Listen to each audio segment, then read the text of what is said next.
అందరికీ నమస్కారం. Welcome to my channel. ఈరోజు వీడియోలో మనం మనసు మెచ్చిన కథ అనే కథ గురించి తెలుసుకుందాం. అమ్మ వెళ్ళొస్తా అంటూ భుజానికి హ్యాండ్ బ్యాగ్ వేసుకుని బయలుదేరింది రూప. జాగ్రత్తమ్మా అంటూ ఆమె వెనకే వచ్చి గేటు దగ్గరకేసి రూపా వైపే చూస్తూ కాసేపు అక్కడే నిలబడింది రూపా వాళ్ళమ్మ రాజ్యలక్ష్మి. రూపా మాత్రం అడుగుల వేగాన్ని పెంచి వీలైనంత తొందరగా ఈ 4 ఇళ్ళు దాటిపోవాలి అన్నట్టు నడుచుకుంటూ మెయిన్ రోడ్డు వైపు వెళ్తుంది. కానీ రోజులాగా ఆ కాలనీలో వాళ్ళు ఆమె వైపు చూసే అనుమానపు చూపులు మాత్రం బాధిస్తూనే ఉన్నాయి. రాజ్యలక్ష్మి గారుండే ఇంటి పక్క వీధిలో ఉన్న జగన్నాథం తన భార్యతో, విమల అబ్బాయి బయలుదేరిన ఫ్లైట్ కరెక్ట్ టైంకే వస్తుందట, 5 గంటలకల్లా ఇంట్లో ఉంటానని ఫోన్ చేశాడు అని పెద్దగా చెబుతున్నాడు. అరే ఎన్నిసార్లు చెప్తారండి, వాడు నాకు గంట ముందే ఫోన్ చేశాడు, నన్ను ముందు వంట చెయ్యనివ్వండి అంటూ తన పనిలో ఉంది విమల. సాయంత్రం 5 గంటలకే విశ్వతేజ వచ్చిన కారింటి ముందు ఆగింది. విశ్వ, మీ బావ ఎయిర్పోర్ట్కి వస్తానన్నాడు, రాలేదా అంటూ విశ్వ చేతిలో సూట్ కేసు అందుకున్నాడు జగన్నాథం. లేదు నాన్న, నేను వద్దని చెప్పాను, ఆల్రెడీ కంపెనీ వాళ్ళ కారు ఉందిగా అని చెప్పి, అమ్మ ఆకలి, స్నాక్స్ ఏమైనా పెట్టు ముందంటూ లోపలికి వచ్చాడు విశ్వ. ప్లేట్ నిండా పెట్టిన వేడి వేడి గారెలతో, ఈసారైనా 1 రోజులు ఉంటావా లేదా అని అడిగింది విమల. విశ్వ నవ్వుతూ అలాగే అని అమ్మ చేతిలోని ప్లేట్ తీసుకున్నాడు. కాసేపటికే విశ్వ ఫ్రెష్ అవ్వగానే విమల ఒక ఫైల్ తీసుకొచ్చి, విశ్వ చాలా సంబంధాలు వచ్చాయి, అందులో బాగున్న అమ్మాయిల్ని వాళ్ళ చదువులు చూసి ఒక 20 ఫోటోలు సెలెక్ట్ చేశానురా, ఇంకా చూసుకోవాల్సింది నువ్వే, నీకు ఎవరు నచ్చితే వాళ్ళతో నాన్నగారు నేను మాట్లాడతామంటూ ఫైల్ ముందు పెట్టింది విమల. రేపు చూస్తాన్లే అమ్మా. లేదు ఇప్పుడు చూడు, మళ్ళా రేపొకసారి చూడు, రేపు సాయంత్రానికి నువ్వేదో ఒకటి ఫైనల్ చెయ్యాలి. లాస్ట్ ఇయర్ కూడా ఇలాగే చెప్పి మళ్ళా 1 సంవత్సరం వాయిదా వేయించావు, ఈసారి అలాంటి పప్పులడకవు, నాకు కూడా ఓపిక లేదు విశ్వ, వీలైనంత తొందరగా నీ పెళ్లి చెయ్యటమే మా ముందున్న పెద్ద పని అని చెప్పి అక్కడి నుండి వెళ్ళిపోయింది విమల. విశ్వ ఫైల్ పక్కన పెట్టి మంచంపై వాలిపోయాడు. ఉదయం 5 గంటలకే మెలకువ వచ్చింది విశ్వాకి. అదే కాలనీలో ఉన్న తన ఫ్రెండ్ రామ్కి ఫోన్ చేసి, అరే ఎక్కడున్నావు, వెంటనే ఇంటికి రా, జాగింగ్కి వెళ్దామని చెప్పాడు. కాసేపటికి రామ్తో కలిసి నడక మొదలుపెట్టాడు విశ్వ. ఇంతలో విశ్వ చూపు ఎదురుగా వస్తున్న రూపాపై పడింది. దూరం నుండే విశ్వ రామ్ని చూసి తల కిందకి దించుకొని ఇంటి వైపు నడిచింది రూప. ఆమె వారిని దాటి వెళ్ళిపోయినా విశ్వ వెనక్కి తిరిగి చూశాడు. అది గమనించిన రామ్, ఏంటి విశ్వ, అమ్మాయి బాగుంది అని అనుకుంటున్నావా, అమ్మాయి ఎంత బాగుందో క్యారెక్టర్ అంత బ్యాడ్ అని చెప్పాడు. విశ్వ ఒక్కసారి ఉలిక్కిపడి, నీకెలా తెలుసు అన్నాడు. ఏమో, ఈ కాలనీలో ఎవరినడిగినా చెబుతారు, అమ్మాయి మార్నింగ్ స్కూల్లో వర్క్ చేస్తుంది టీచర్గా, కానీ రాత్రి 7 o'clockకి వెళ్ళి మళ్ళా ఉదయం 5 గంటలకి ఇంటికి వస్తుంది. ఇది రోజు జరిగే పని. సాఫ్ట్వేర్ అంటే షిఫ్ట్లుంటాయి, కానీ అమ్మాయి నార్మల్ డిగ్రీ కూడా కంప్లీట్ చెయ్యలేదు అని తెలిసింది. మరి రాత్రి చేసే ఉద్యోగం ఏముంటుందిరా? కాలనీ వాళ్ళందరికీ ఈ అమ్మాయి మీద మంచి అభిప్రాయం లేదు. ఈ అమ్మాయి వాళ్ళు ఈ మధ్య ఇక్కడ రెంటుకొచ్చారు, వచ్చి 1 నెల అయి ఉంటుంది. మన కాలనీ మీటింగుల్లో ఈ అమ్మాయి గురించి డిస్కషన్ నడుస్తుందట. ఓనర్కి ఫోన్ చేసి ఇల్లు ఖాళీ చేయించాలని అనుకుంటున్నారట. ఫ్యామిలీస్ ఉండే చోటు, ఇలాంటి వాళ్ళు వద్దంటున్నారు అని చెప్పాడు రామ్. విశ్వ ఏం మాట్లాడలేదు. జాగింగ్ కంప్లీట్ అయ్యి ఇంటికి వెళ్ళిపోయారు. విశ్వ ఇంటికెళ్ళి ఆ రోజంతా కంపెనీ పనితో బిజీగా ఉన్నాడు. సాయంకాలం ఫ్రెండ్ పార్టీకి పిలిస్తే బయటకు బయలుదేరాడు విశ్వ. అప్పుడే రూప మళ్ళా బయటకు వెళ్తుంది. ఈసారి విశ్వ కూడా ఆమెను అనుమానంగానే చూశాడు. రూప మాత్రం విశ్వని చూడకుండా మెయిన్ రోడ్డుకు వెళ్ళిపోయింది. నా వీడియో కనుక మొదటిసారిగా చూస్తుంటే ఒక లైక్ చేసి స్టోరీ చివరి వరకు చూసి ఎలా ఉందో కామెంట్ చేయండి. మీరు చేసే ఒక లైక్, ఒక కామెంట్ వలన మరిన్ని ఇంట్రెస్టింగ్ వీడియోస్ చేయాలనిపిస్తుంది. పార్టీ నుండి ఇంటికి తిరిగి వచ్చాక విశ్వ వాళ్ళమ్మని మన పక్క వీధిలో ఉన్న ఫ్యామిలీ, అదే ఫ్లాట్ నెంబర్ 31లో ఎవరున్నారమ్మా అడిగాడు. విమల ఒక్కసారి విశ్వ వైపు చూసి, ఆ ఇంట్లో ఎవరుంటే మనకెందుకు, తల్లి 2 కూతుళ్ళు ఉన్నట్టున్నారు అని అంది. అదే ఆ అమ్మాయి ఏం చేస్తుంది అని అడిగారు. ఈసారి విమల మరింత భయంగా విశ్వ వైపు చూస్తూ, ఏమైంది విశ్వ, ఎందుకంత ప్రత్యేకంగా అమ్మాయి గురించి అడుగుతున్నావంది. ఏం లేదమ్మా, ఆమె గురించి రామ్ బ్యాడ్గా చెప్పాడు. అవును, రామ్ కరెక్టే చెప్పాడు. అమ్మాయి రాత్రిపూట బయటకు వెళ్ళి ఉదయమే వస్తుందని కాలనీ పార్కుకు వెళ్ళినప్పుడు అందరూ అంటుంటారు. రాత్రిపూట చేసే పనులేముంటాయి, సిగ్గు లేకపోతే సరి, అందంగానే ఉంటుంది కదా, బాగానే సంపాదిస్తుంది. ముఖం చిరాగ్గా పెట్టింది విమల. ఇంకా విశ్వ అంతకంటే ఎక్కువ ఏమీ అడగదలుచుకోలేదు. తర్వాత విశ్వ అక్క బావ కూడా ఇంటికి వచ్చి పెళ్లి సంబంధాల గురించి మాట్లాడారు. విశ్వ మాత్రం నేనెవరిని సెలెక్ట్ చేసుకోను, నాకెవరైతే మంచిగా సరిపోతారనిపిస్తుందో వాళ్ళని మీరే చూడండి, మీరే డిసైడ్ చెయ్యండి, నాకే ఫైలు వద్దు సరేనా అని గట్టిగానే చెప్పాడు. ఇప్పుడు ఫైలు విశ్వ అక్క ముందుకెళ్ళింది. అందరూ ఫైల్లో విశ్వకి సరిపడా అమ్మాయి కోసం వెతకడం మొదలుపెట్టారు. వారం రోజుల్లో 4 సార్లు విశ్వకు రూప కనిపించింది. ఎందుకో విశ్వకి అమ్మాయి గురించి తెలుసుకోవాలి అనిపించింది. విశ్వ అమెరికాలో చేసే కంపెనీ బ్రాంచ్ ఇక్కడ కూడా ఉండటంతో ఒకసారి మీటింగ్కి అటెండ్ అవ్వాల్సి వచ్చింది. మీటింగ్ అయిపోయిన తర్వాత 11 o'clockకి ఇంటికి బయలుదేరాడు.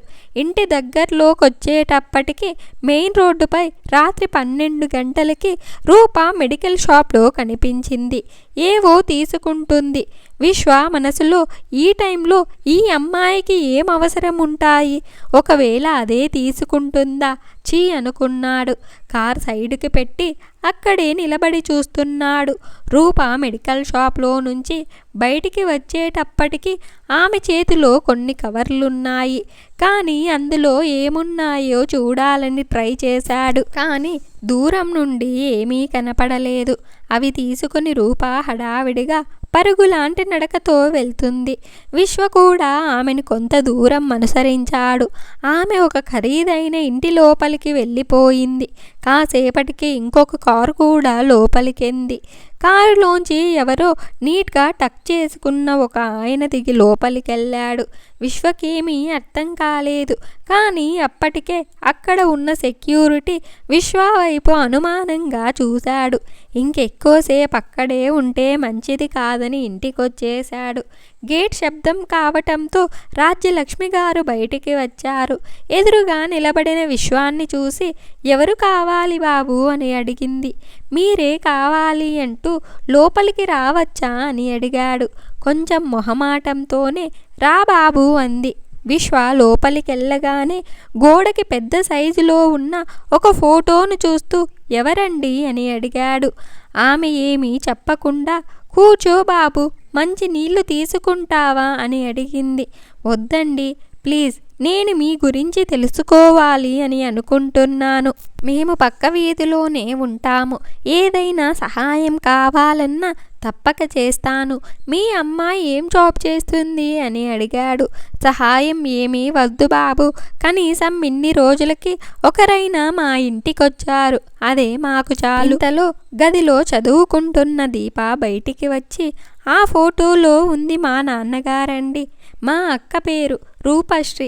అక్క డిగ్రీ సెకండ్ ఇయర్లో ఉండగానే నాన్నగారు చనిపోయారు. నేను బీటెక్ ఫస్ట్ ఇయర్ కావటంతో నా చదువు ఆపడం ఇష్టం లేక అక్కి టీచింగ్ జాబ్ చేస్తుంది అని చెప్పింది. కానీ విశ్వకి తాను ఆశించిన సమాధానమేమీ దొరకలేదు. ఆంటీ, అంకుల్ ఏం చేసేవారు అని అడిగాడు విశ్వ. అప్పటికే వస్తున్న కన్నీళ్లను తుడుచుకుంటూ, వ్యవసాయం చేసేవారు బాబు. గత 2 ఏళ్లుగా పంటలు బాగా నష్టాలొచ్చాయి. ఈ సంవత్సరం మొత్తం పంట పోయింది. అప్పులు బాగా పెరిగిపోవటంతో ఆయన బలవంతంగా ప్రాణం తీసుకున్నాడు. నా బిడ్డల్ని అనాథల్ని చేసిపోయారంటూ కన్నీళ్లు పెట్టుకుంది. విశ్వ ఏమీ మాట్లాడకుండా ఆమె వైపు చూస్తున్నాడు. రాజ్యలక్ష్మి దుఃఖం ఆపుకొని, ఎవరో నీలాంటి వాళ్ళ దయ వల్ల ఉన్న చిన్న ఇల్లు అమ్మేసి అప్పులు తీర్చి దగ్గర బంధువు సహాయంతో ఈ సిటీకి వచ్చాము. నా కూతురేమో పగలు రాత్రి కష్టపడి చెల్లెలికి ఫీజులు కడుతుంది. అంటే రాత్రి కూడా జాబ్ చేస్తుందా అని అడిగాడు విశ్వ. అక్క రాత్రిపూట ఒంటరిగా ఉన్న పెద్ద ఆయన దగ్గర సహాయం కోసం ఉంటుంది. ఆయన 2 కొడుకులు అమెరికాలో ఉన్నారు. పెద్ద ఆయన భార్య చనిపోయారు. ఈయనేమో అమెరికాకు వెళ్ళను, నా భార్య చనిపోయిన ఇంట్లోనే నా ప్రాణం పోవాలని పట్టుపట్టారట. చేసేదేమీ లేక ఆయన్ని చూసుకోవటానికి ఒక ఆమెను ఏర్పాటు చేశారంట. అయితే అనుకోకుండా వాళ్ళ కొడుకు యాక్సిడెంట్ అయితే ఆమె తప్పనిసరి అయ్యి ఊరికెళ్తారు. ఇప్పుడు పగలు చూసుకోవటానికి ఒక ఆంటీ దొరికారు. ఇంకా రాత్రి అక్క చూసుకుంటుంది. ఆయన వాష్రూమ్కి వెళ్ళాలన్నా చెయ్యి పట్టుకొని తీసుకెళ్ళాలి. కాలికి ఆపరేషన్ అవ్వటం వల్ల టైం ప్రకారం మందులు కూడా ఇవ్వాలండి అంటూ ఆపకుండా చెప్పింది దీప. అప్పటికే విశ్వ మనస్సులో ఏదో మూల ఉన్న అనుమానపు మంచు తెరలు కరిగిపోయాయి. బాబు టీ తీసుకో అంటూ టీ కప్పు విశ్వ చేతిలో పెట్టింది రాజ్యలక్ష్మి. నేనెంత వద్దన్నా వినలేదయ్యా. 3 నెలలే, తర్వాత ఆంటీ వచ్చేస్తారు. ఈ 3 నెలలు పెద్ద ఆయన్ని చూసుకుంటే చెల్లెలు సంవత్సరం ఫీజు కట్టొచ్చమ్మా అని వెళ్తుందయ్యా అని విశ్వ చేతిలో టీ కప్పు తీసుకుంది. ఇది కూడా స్కూల్లో టీచర్ ఎవరో చెప్తే వాళ్ళ కొడుకులతో మాట్లాడి మా రూపను పెట్టించారు. అలా వచ్చిన డబ్బులతో ఇలా అద్దె కట్టుకొని బతుకుతున్నాం అని కళ్ళనీళ్లు తుడుచుకుంది. మరి ఈ విషయం ఇక్కడ ఎవరికీ తెలీదా ఆంటీ అన్నాడు. మొదట్లో వారం రోజులు పక్క వాళ్ళు బాగానే మాట్లాడేవారు. తర్వాత మా అమ్మాయి రాత్రిపూట వెళ్ళడం చూసి అందరూ మాట్లాడడం మానేశారు. నేను ఆడదాన్నే కదా, నాకు అర్థమయ్యింది. ఏ ఇంటికని వెళ్ళి చెప్పను నా కూతురు ఏ తప్పు చెయ్యటం లేదని. వచ్చే దుఃఖాన్ని దిగమింగుకుంటూ చెప్పింది రాజ్యలక్ష్మి. మీరేం బాధపడకండి, అన్నీ సర్దుకుంటాయి. ఏదైనా అత్యవసరమైతే ఫోన్ చెయ్యండి అని వెళ్ళిపోయాడు విశ్వ. విశ్వకు చాలా ఆనందంగా ఉంది. తాను ఏదైతే కోరుకున్నాడో అదే జరిగింది. ఎందుకంటే రూప అమాయకపు ముఖం తన మనస్సులో మొదటిసారి చూసినప్పుడే చెరగని ముద్ర వేసుకుంది. ఆ రోజు విశ్వ వాళ్ళిల్లు అక్క బావరాకతో హడావిడిగా ఉంది. ఏంటమ్మా ఇంత అర్జెంటుగా రమ్మన్నావు? ఏం చెప్పను, విశ్వ ఉండుండి చాలా గొప్పదాన్నే చేసుకుంటున్నాడు. వీడికెంత చెప్పినా అర్థం కావటం లేదు. ఈ కాలనీలో మీ నాన్న నేను తలెత్తుకొనేలా అంటూ ముక్కు చీదుకుంది విమల. అమ్మ తొందరపడకు, ఎవరేమనుకుంటే నీకెందుకు? ఆ అమ్మాయి ఏ తప్పు చెయ్యనప్పుడు అంది విశ్వ అక్క. ఏ తప్పు చెయ్యలేదని నీకు నాకు తెలిసినా ఇక్కడెవరు నమ్మరమ్మా. అయినా మీరెళ్ళి చూసొచ్చారా? నువ్వు వాడికి వంత పాడకు అని కూతుర్ని గట్టిగానే అడిగింది. అమ్మ కోపాన్ని చూసి ఇంకెవ్వరూ ఏమీ మాట్లాడలేదు. తర్వాత అక్క బావ కూడా వెళ్ళిపోయారు. విశ్వ ఒక్కడే బిల్డింగ్ పైకెళ్ళి రూప బయటికి వస్తుందేమో అని ఆమె ఇంటి వైపే చూస్తున్నాడు. విశ్వ అన్న జగన్నాథం పిలుపుతో చెప్పండి నాన్న అంటూ ఇటు తిరిగాడు. విశ్వ నిజంగా నీకు ఆ అమ్మాయి అంతగా నచ్చిందా అని అడిగాడు. అవును నాన్న, నా మనసుకు బాగా నచ్చింది అన్నాడు. సరే కానీ అమ్మ కోసం కూడా ఆలోచించని చెప్పి వెళ్ళిపోయాడు. ఆ రోజు జగన్నాథం గారు రూప పనిచేసే స్కూల్కి వెళ్ళి రూపతో విశ్వ గురించి చెప్పారు. రూప నాకు పెళ్లి చేసుకునే ఆలోచన ఇప్పుడే లేదని చెప్పి వెళ్ళిపోయింది. రూప ఇంటికి రాగానే వాళ్ళమ్మకి జరిగిందని చెప్పింది. వెంటనే రాజ్యలక్ష్మి గారు, అలా ఎందుకు చెప్పావమ్మా? ఇక్కడందరూ నిజం తెలుసుకోకుండా నిన్ను అనుమానించారు. నీ గురించి చెడుగా చెప్పినా నమ్మకుండా నిజం తెలుసుకోవడానికి మనింటి దాకా వచ్చాడమ్మా. నేను నీ గురించి ఏమీ చెప్పకముందే ఏం సహాయం కావాలని అడిగాడు. కట్టుకున్న పెళ్ళాన్ని అనుమానించే ఈ రోజుల్లో ఇలాంటి వాడు నిన్ను కోరుకోవటం నీ అదృష్టం. ఆలోచించు తల్లి అని చెప్పింది. రూప ఆలోచనలు విశ్వ చుట్టూ తిరగటం ప్రారంభించాయి. ఆ తర్వాత ఒకరోజు రూప ఇంట్లో ఉండగానే విమల రూప వాళ్ళింటికొచ్చి, రూప నువ్వు బంగారంలోనే కాదమ్మా, గుణంలో కూడా చాలా ఉన్నతంగా ఉన్నావు. ఇంత చిన్న వయసులోనే నీ ఓర్పు సహనం నేనర్థం చేసుకోలేకపోయాను. మా విశ్వ మనస్సు మెచ్చిన మగువ నువ్వేనమ్మా అంటూ దగ్గరికి తీసుకుంది. వెనకనే విశ్వ నవ్వుతూ ఆమె అందమైన అమాయకపు ముఖాన్ని చూస్తున్నాడు.